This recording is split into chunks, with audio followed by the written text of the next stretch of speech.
Oh, it did.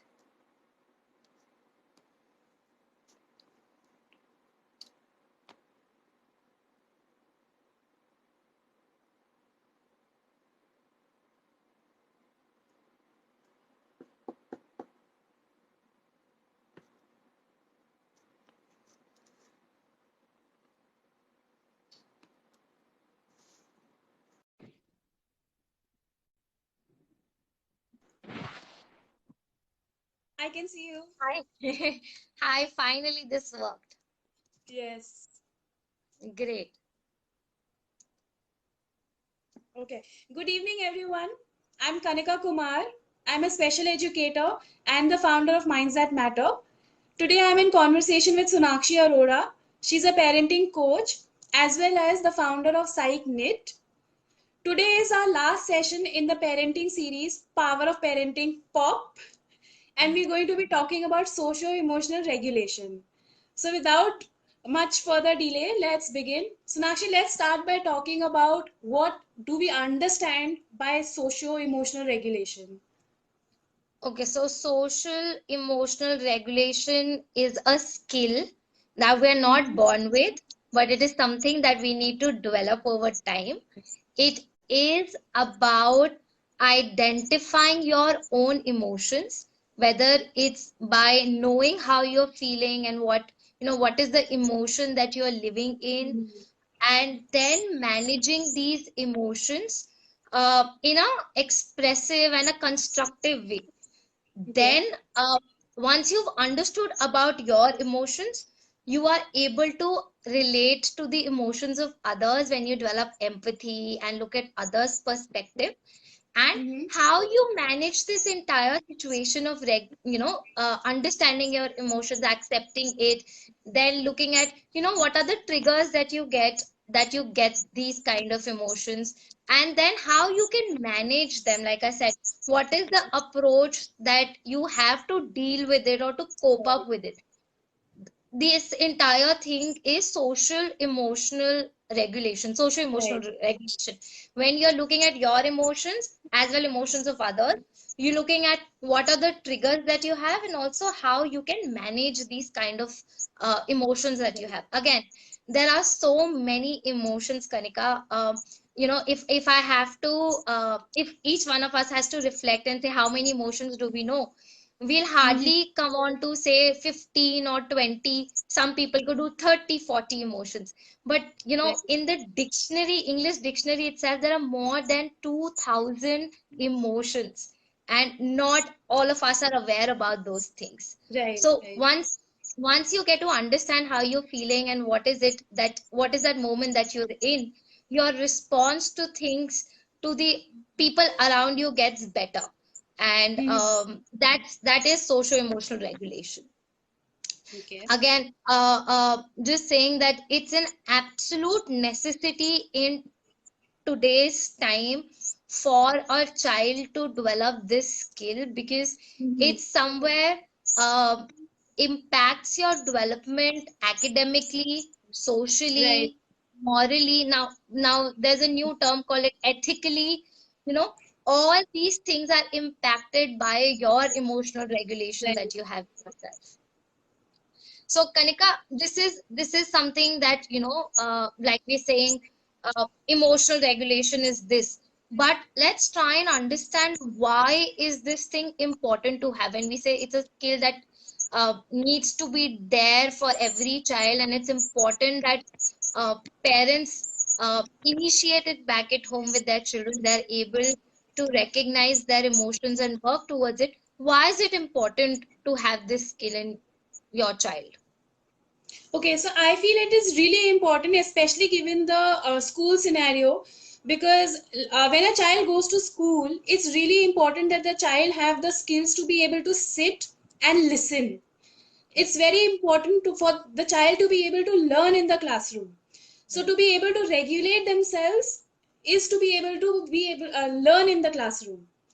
Then classroom is also a social situation, and in given any social situation, a child needs to know the appropriate and acceptable ways of behaving, Yeah, which would that's include controlling their impulses, like you mentioned mm, what actually emotional regulation. means. E- So they need to be able to behave in ways that are appropriate for that Hmm. particular situation. Yeah. True. Given True. the social situation, it and that the fact that we are all social beings, we all want Mhm. to make friends. Having friends Absolutely. is really very important. And to Yeah. be able to make friends, we need to be able to take turns while playing games, even while having a conversation. Like right now, you and I are taking turns. Yeah. We need Yeah. to be able to share our things. It could be sharing your stationery, sharing your notes, sharing your toys, sharing your games. It could Yeah. be, helping out your friend, offering to help, or True. maybe True. even to express your emotion, towards your friend, like saying I like you or I did not like what you did. Yeah. So to be able to do all of those things, the child needs to be able to regulate their emotions, identify their emotions, and to be able to regulate them. Yeah. And the more the child is able to do that, the more they would become independent, because because making decisions is a very important aspect of becoming independent. Absolutely. And to be able to take a decision, the child needs to be able to assess the situation. What Yeah. is happening in the situation? What are my options for the way I respond to the situation? And then accordingly respond. So that in itself is a decision. The way I want to behave or act given the situation. Also with this comes a very important point of resilience. When you're Right. able to manage your emotions, or you're able to cope up with situations, you develop the ability to bounce back from challenging Right. times or situations that you're having a hard time dealing with them. So it Right. sort of develops resilience. Also they develop their personality in that way, their Hmm. identity. What is it that is important to them, expressing, what are their strengths and what are the areas that they need to work on. They get an overall awareness Right. about themselves, which is, I think, the first step for emotional regulation that we talk about, being I aware agree. I of agree. what it is. Yeah. And it's really important to understand and accept the fact that children, no matter how young they are, they also experience stress. Something Absolutely. as little as forgetting to bring your homework assignment which you needed to submit to the teacher can be a cause of stress, Yeah. because the child has completed the homework but they forgot to bring it. There are Exactly. many aspects to it. How do I communicate? First, the child might just panic that I can't find my homework. Then how do I communicate to my teacher that I actually did the homework but I don't have anything to show for it? So in little situations, children also experience stress. It's not just the adults who experience stress. And when we understand this as adults, it would be easier for us to make sure to give importance to the fact that we need to develop these skills in our children to be able to regulate their emotions, I because agree. it has a Also, huge impact on their daily life. adding to that, Kanika, like you're saying that, what a child is going through, it's difficult for an individual to, Right. sort of predict at that point of time, because as humans, we keep switching our feelings, and it's a come and a go thing. And there are times wherein there are multiple things together. You not just feel one emotion at a time, but there are many things, those are going on in you together. I also feel there are a lot of factors that contribute to this emotional regulation for a child. Like while Mm-hmm. talking, you said a child forgot to bring the homework. What are the reasons that the child forgot to bring the homework, and what is the emotion Right. that he's feeling? What is it behind that Mhm. emotion? Or how he manages it is also very important. Like a child's temperament, how he deals with things, what is the exposure he's had back at home, Right. uh, the family background, if you talk about, in terms of what is the strategy that parents or grandparents or people in a Mhm. social group have to regulate their emotions. Also, what is the environment that the child is growing in? Then if the child has had any traumatic experience, that is Right. also what sort of affects how the child, in a way, regulates his or her emotion. Mhm. Um, Moving with this, if we can share with the parents what are some of the skill strategies and tips that they can Right. incorporate in their daily life or while bonding with their child. uh, what are the tips that we have? There are multiple, like we always say. So suit yourself. so we could all share some things with the audience today. Definitely, definitely. I would like to before going on to the strategies, I would like to use share this very famous quote that when our little people are overwhelmed by big emotions, as adults, it's our job to share our calm and not to join their chaos. So what it basically means is that when a child is having a difficult time, the child is not being difficult, the child is actually going through a difficult time managing their emotions. Our focus needs to be on calming them down instead of losing our cool. So it's very important that we as adults are very patient. Yeah, That's very the true. first thing that we can do as adults, as parents, as teachers, as guardians. Other than that, I think we need to inculcate a lot of self awareness in our children. By that I mean that, make our children aware of what they are feeling, be able to identify the emotion, like you mentioned earlier at the beginning, that there are more than 2000 emotions that we feel, and we Yeah. feel we feel a mix of emotions throughout the day. It's not like I started the day feeling angry and I ended it feeling angry. Maybe I started it feeling upset, then by the afternoon I was feeling very enthusiastic. In the evening, maybe there was again a negative emotion that I experienced. So, we keep switching depending on the situation that we are in. So, it's very important that our children know how to label the emotion that they are feeling.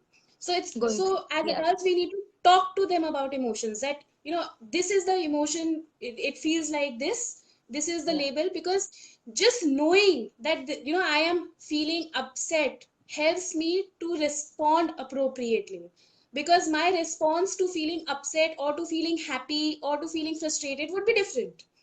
Yeah. So it's very Also, important that we teach our children how to identify and label the emotion. just looking at this scenario, we can also say one perspective to it could be that the language of children is not that developed. Like we say, we Right. all come in with nothing, and we gradually get to our vocabulary. We develop that aspect of our language like that. If I Mhm. don't know how I am feeling, like you're saying, I would not know how to express it or how to Right. deal with it. So I feel parents, it's important that they talk about different kinds of feeling during their time with their child. Right. Children learn, like we always say, children learn a lot when they have visuals among themselves. In front of them, they can always refer to it. So placing those flashcards back at home in their study, Mhm. or just talking about, we are living in a technological world, and we can say Right. use the emoticons in your phone to talk about what are feelings, what is this picture What it looks reflecting. like. Yeah. Mhm. Also, one more good example for uh, you know labeling emotions or recognizing emotions is when you read stories to them, or when you look Right. at cartoons, or when you look at when you talk about anything other than themselves. You talk about feelings. This is how they felt. Right. Or if an incident happened, I'm sure the character felt this. Or I think, there could be questions, there could be remarks about how they could be feeling, or it could be so that it's just about awareness about of what Right. emotions are out there, and they can relate it to the situation that they've seen, experienced, and then start building in their vocabulary like that. I think in addition to that, it's also important that while we use stories and cartoons and movies, it's also important that parents talk about their emotions. What is it that they are feeling, and how they responded to that feeling? Because we, all of us adults, we are actually models for the children, and the children learn a lot through observing us. So it's very Absolutely. important how parents share, how they label the emotion they are feeling, how they are dealing with the emotion that they are feeling, how they respond to the situation. And so that the children get real life examples as well, and they get a good example, a good idol. Yeah. Like we say In that, addition, it's a funny thing that we say that monkeys see, monkeys do. You know, yes, what you do, they will copy it out, and they right, will do the same things. If you're showing them that you manage your emotions by screaming and yelling back at home at maybe your employee or your partner, or generally at things around you, then your right, children might just learn that this is the way how you tackle your emotions, or this Right. is how you express different kinds of things, not just for the extreme. If say you're not feeling too well, you're upset, or there is anxiety in you, you close yourself in a room, shut yourself out, stop eating. You sort of modeling this to your children. They pick Right. on these things that they start correlating this feeling would have this as a behavior. Like we always say Right. that your feelings are attached with your behavior, and your behavior is attached with your thoughts, and then thoughts with your feeling. It's a circle that keeps going on with Right. connecting links always. So all of these things impact in a big way. uh, just to add on, like you were saying that one more technique that I quite like is the turtle technique, wherein Okay. you tell your children that this is what you do with younger kids, because they like these Mm-hmm. animated things, or they like uh, placing yourself for other characters. So projecting yourself. So you Right. ask them to feel like a turtle. You ask them to go on their fore and say, think like you have a shell over you. Now, when you're feeling an emotion, stay in that emotion. Your first step is to recognize your feeling. What is it that you're Mm-hmm. feeling? Then step two is stop your body. Don't do anything. And step three is go inside your shell, have deep breathing for say 10 seconds, 15 seconds, and then come out and think of a solution. So Mm-hmm. it's calming you down. First, it's giving you awareness about your emotion. It's asking you to stop, do not react Right. or respond. Then it's asking you to do a calming strategy of taking a deep breath and shutting yourself out from the world. And then come out of it and think about a solution. What is it that you would do with that feeling, or Mm-hmm. what is the action plan that you have? So this Right. is also one of my favorite techniques to do with younger kids. I think I would like to add on, there are also a lot of many simple things that we can do. For example, take a walk. Sometimes Yes. just going out into the fresh air and walking calms down the child. Yeah. Some children enjoy listening to music. They may listen to soft music, instrumental music, even while they're doing some work. Or they might use to really loud music when they're Mm. feeling chaotic in their mind, and they may or may not dance to it. Movement is Mm. optional, however a child feels. Right. Sometimes what also happens is, maybe the child is not feeling rested enough. Maybe they did not sleep well at night, so they're a little cranky in the morning. So we need to ensure that the children follow their schedule. They sleep, they go to bed at a particular time every day, so that it is a part of their routine, and they get bare minimum 8 to 9 hours of sleep. Then it could be that they're hungry, they just need a snack, because sometimes we might feel hungry, but it might feel like we're having butterflies in our stomach. So it's really important that children actually have snacks every few hours, because they actually burn a lot more than they consume. Yeah, true. And exercise is very important, because it helps you calm down, it helps you to burn the extra energy that you have. Given the current situation wherein children are having to learn from home through an online mode, it's really important that exercise is a part of their curriculum. In Yes. case exercise is not a part of the curriculum, then as parents, what we can do is we can have them help us with household chores, we can have them help us clean, to wind up after they're done playing, to walk, maybe in the evening go for a good walk, or play games in the house which require a lot of movement. Yeah. Also create Then some sensory paths for them at home, right, like a hurdle sort of a thing, wherein they can explore and do a lot more of physical activity. If you've right, got right, stairs in the house, send them up and down. Many things that they can do. Even lifting heavy things also sort of gives right, you an exposure to physical movement. Yeah. right, right, Also, I just to add on here, I also feel to regulate emotions, you need to develop some skills in that child, whether it's problem solving skills, it is right. skills of being assertive, or developing positive or healthy thinking skills. These Mhm. these things also sort of help you deal with your emotions or manage your emotions, Right. which is acceptable and positive for you as an individual.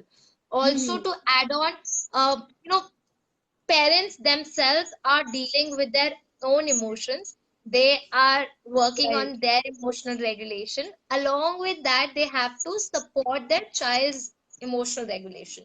So it is important for parents also to check upon what is it that they need to do to manage their own emotions so that they can Right. help out there. You know, also what I think And I think parents can it's not practice. always possible to manage or address something then and there. Sometimes it's okay to just step back, to take some time, and then after you've calmed down, then respond to the situation. Because, just because we are parents doesn't mean that you have the answers to everything or the solution to every problem. So sometimes it can be Also you overwhelming for or a parent as well. yeah, or you have to hide your emotions, or you have the power to deal Right. with anything and everything. You're human at the end of the day. So Right. you also And like you have the mentioned right that the to parent is going through their own emotion. Maybe they are experiencing work related frustration at that moment, and dealing with the child's situation at that particular moment, they might end up taking out the frustration on the child. So instead of doing that, it's okay to just take a step back, to remove yourself from that situation and calm down, and then come back and talk to the child, deal with the situation, address it once you're in a more neutral emotion, yeah. For that so we that can you use a can simple focus on it. and to do this what you just said. I remember a technique that we use with a lot of people who are struggling with emotional regulation is the ruler technique. You know, RULER. R is to Okay. recognize how you're feeling. You know, how am I feeling? Understand what happened that led you to feel this way. Okay, and then label. You know, what is the word that best describe this emotion for me? And then express. How can I express my what I'm feeling or how I'm feeling in that place? And then regulate. What can I do to maintain my feeling? You know, whether it's maintaining it, if it's a positive feeling for you, you're feeling good about it, or you want to do something Mhm. to discontinue it, or Right. to make you feel in a positive way or opposite of what you're feeling. So simple technique that you can do: ruler, recognize, you understand, L, Right. label, E, express, and R, regulate. So parents can do it for themselves. Once they've mastered this art, they can, like you said, they need some children need help in the beginning because Right. they're young, and gradually once they're able to manage things for themselves, when they've got the understanding of what emotions are, Mhm. they try and look for Right. coping strategies themselves. You can Right. recommend this to them at that point of time, or if your child is in that age group, you can recommend this to them so that they can manage how they're feeling, and it has a positive holistic impact on them. Yeah, I feel socio emotional regulation is a skill that involves a lot of reflection and self awareness. And like you mentioned that we need to be able to identify and then assess the situation. I feel having to write a journal, maintaining a journal of our emotions is something which would be really helpful for children as well as parents who can write quite effectively. They could write about how their day was, what are the different emotions they felt, or what are the different events that happened during the day. Because what happens is, like they say, I'll say this in Hindi because it has more impact. We say that एक बारी घड़ा full हो जाता है ना, तो ऊपर से overflow करने लगता है. So when we are so full of emotions, we need an outlet, and sometimes talking to someone might not be the right outlet. Not Yeah. everyone has the communication skills to be able to communicate and express themselves using their words. Yeah. Maybe for True. someone who is not so verbal, they might prefer to write, or maybe just to draw, to sketch, to doodle. So maintaining Do a journal, what happens is when they write it, then it has been expressed, yeah. and it also Also, says private. It might not be something that an adult has to read. It can be a personal journal, yeah. Also so it's adding also to that, private. same mood, we get these mood trackers these days, wherein it's like a calendar format, or there are checkers in it, and every day you can just put in what was the prominent feeling that you Right. had during the day. So through that you can sort of track your entire weekly or monthly prominent feeling that you have had, so that you can work on, moving Right. towards things that make you feel better. It's absolutely fine to have all emotions, getting angry, being upset, uh, getting nervous, uh, being happy. All of these are emotions, and one goes through all these emotions Right. every, in their due course of time. So it's absolutely okay for you to accept these emotions, and look out, identify things that make you feel happy, whichever emotion it be. Right. Right. And I think it's also very important to understand, like we were having the discussion the other day, that who I am is different from what I feel. My emotion is not who I am. I am Yeah, feeling upset. I am not an upset upset person. person. I Yeah, may be feeling angry, but I am not an angry angry person. person. So Yeah, it's a given a particular situation, I feel a particular way. So we need to be able to use I feel statements. I feel happy. I feel angry. I am feeling excited. So yeah. separate your emotion from your From your concept of yeah, yeah, from your personality.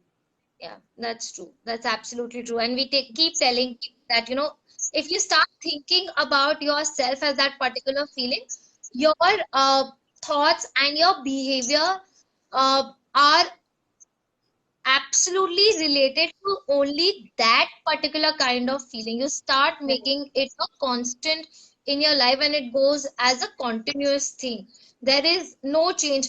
And then whatever feeling you will have will be either elevation of that particular feeling that you have, that negative feeling that you have at that point of time, or that positive feeling. You only are stuck on that one particular thing, and not, you don't see Right. beyond that. So it's important that you associate that emotion with how you are feeling rather than who you Right. are. Yeah. It makes Also, it more acceptable to be feeling that emotion. yeah. Also, I always give this reference, say like a emotional regulation is like a car. It's got two important aspects, which is the brake and the accelerator. And Right. it is how you balance between the two, that you're able to have a smooth ride. So your emotions are, your accelerator, which just keeps going up and down, and your coping strategies or your emotional regulation is your break. How you manage that up and down is something that, Right. gives you a perfect combination. It's a complete meal for you. It's a deal. So always try and have a balance between your emotions and how you manage these emotions. Right. That's Right. one thing. And also, like, we say that feelings are like visitors. You should always let them come and go. You should not stick to them for a very long time, because there Right. are other visitors who will keep coming to you. You'll never be alone. So be open to let go of your emotions. Right. Once you have them, feel them, go through it, do what is required, and then make a way for them to Right. go and accept other things. So it builds on a lot of resilience in you. Right. Right. I really love the metaphor, the car metaphor that you shared. Yeah. So I feel Uh, that now that we've shared a lot of strategies for building emotional regulation in our children, it's also very important to understand that parents might not have the answers for everything. Despite the fact that as adults we put in a lot of efforts, conscious efforts to teach our children particular skills, we still might need help. We still might need to seek support outside. That support could be from our friends, it could be from our own parents, it yeah. could also be professional help. So it's really important to know when to seek help and which kind of help. Talking about professional help, I would like to mention a few scenarios wherein you need to seek outside Yeah. help, especially for children, who might have, for example, Agree. ADHD, or they might have limited communication skills. Like we mentioned that being able to regulate our emotions has a lot to do with self-awareness and communicating about emotions. Not every child might be adept at it. So Yeah. there can be a lot of there could be a pattern wherein you see that your child has throws more tantrums or is displaying difficult behaviors more than the amount that other children that age do. or the child has a lot of out of control ways. The child may be behaving in ways that could be dangerous for himself or for others. For example, carrying around a very sharp pencil. Yeah, yeah.